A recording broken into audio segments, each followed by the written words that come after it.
Okay, so Cyte.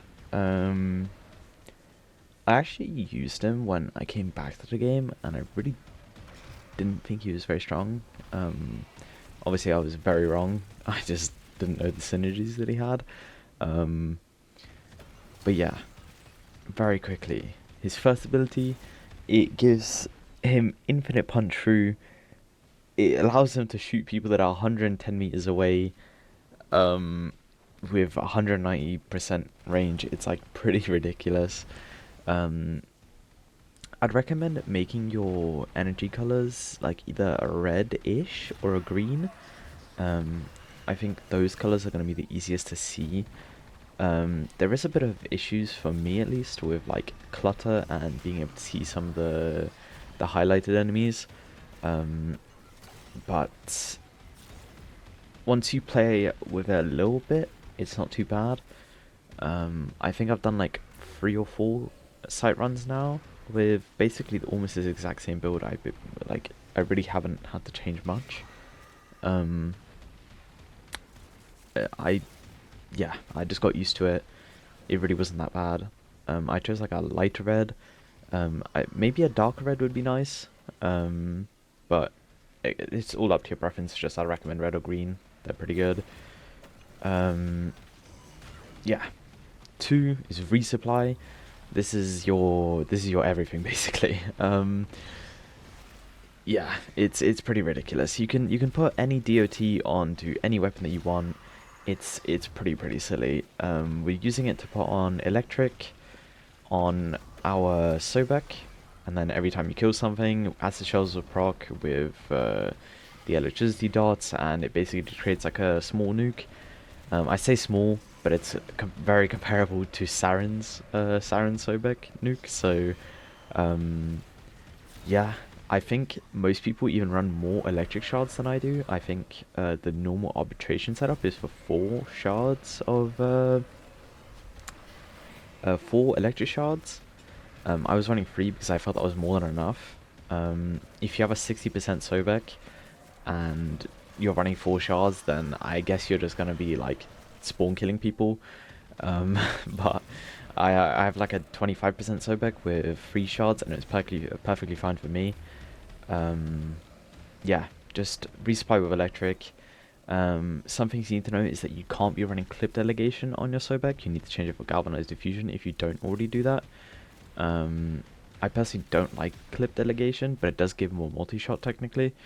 It's just that you will never be reloading your Sobek. A resupply doesn't proc clip delegation. So basically, anytime you reload, you know your resupplies run out, so you just cast 2. Um, and it also means that you won't proc clip delegation, so it's basically a wasted mod. Just put on galvanized diffusion, as you'll be killing enemies with it all the time, so your stacks will always be up. In the video, I showed myself changing to a cold progenitor. This is for Corpus. You run Toxic for Grineer and Magnetic for Corpus. If you're running Orokin, I'm not sure which one you would run. I think you'd be probably fine with Magnetic, as you have Viral from your 4, which is Nourish. That is the Subsume slot. But you'd have to play around with it. I would guess it's Magnetic, but again, play around with it.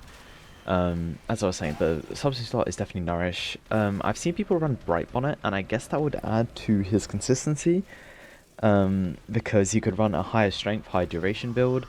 So you could change one of the mods out for a blind duration, and then change another one of the mods out for like maybe narrow-minded or something. I I just don't like using Bright Bonnet that much, and also having the Viral on Sobek is very nice. It means you can get Corrosive Viral Electric or Magnetic Viral Electric, so it kills very well. I personally think that Nourish is his best Subsume, but yeah, it's very good. You can run Bright Bonnet. It's technically better energy, as you just sit around your fort and it gives you energy for free. But it's all up to you. Evade. With this build, I really like almost stopped caring towards the end of the run. Like I really, this is like my 4th run, basically doing this exact same build. I haven't found many issues with it. I tried 4 electric shards, but it just felt overkill. I ran my current build for 1 run. I changed to 4 electric shards for 2 runs, and then I changed back to the previous shard setup that I had with 3 shards for electric for this run, and I was like, okay, this is definitely fine. But yeah, it's definitely fine. The only thing you need to know is if you're trying to be really consistent on Cyte, I would recommend running like running it a bit slower than I did. The thing that I was struggling with towards the end is keeping evade up all the time. It's very easy to like stop yourself from running out of evade. All you have to do is just cast your evade and make sure you're basically max duration when you leave a room. It's pretty easy to do, but it will slow you down a little bit towards level cap. When you're at any other level though, you're going to be killing fast enough, killing practice fast enough to the point where you don't have to stay in operator for too long. So you'll just have more time naturally to get your duration of evade up. So yeah, that's basically the only gripe I've had of it, and it's mostly just like a player issue. Yeah, I think that's mostly it. There's nothing special about it. Just a casual Cyte setup. Cyte is very, very good. Yeah, we're running katas just so we can have a gate from resupply. Resupply is a good shield gate. It's just in case like evade falls off. I actually full die somewhere towards the end of this run, and you can see me just like have 0 stacks on my Sobek, 0 stacks on Immortal Augmented, and I'm still able to kill very, very easily. His buffing is just very, very good. This is the reason I don't really like Blind Rage, because if something goes wrong, your margin of error becomes a lot smaller on him. But yeah, he's very good. I really don't have too many suggestions. Like I think he's like one of the easier warframes to mod and to play. He's very good with Okicore as well. If you're a fan of running Okicore, I was running Furious just for the Overguard. It's never gonna really go down, and if you're inside of evade, so you basically just have Prime Shield fitted.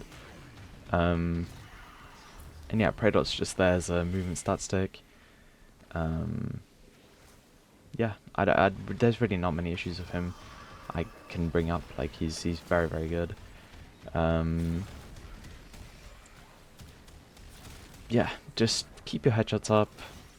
And yeah, just go spawn kill. I had something like completely ridiculous. I had like 12,000 kills in this run. It's very, very silly. It's by far like my highest KPM run that I've posted. It's very absurd, but yeah, keep your KPM up.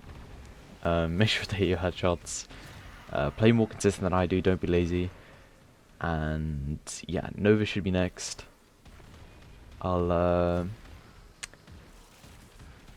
see you guys in the next one. Enjoy the builds. Enjoy the gameplay.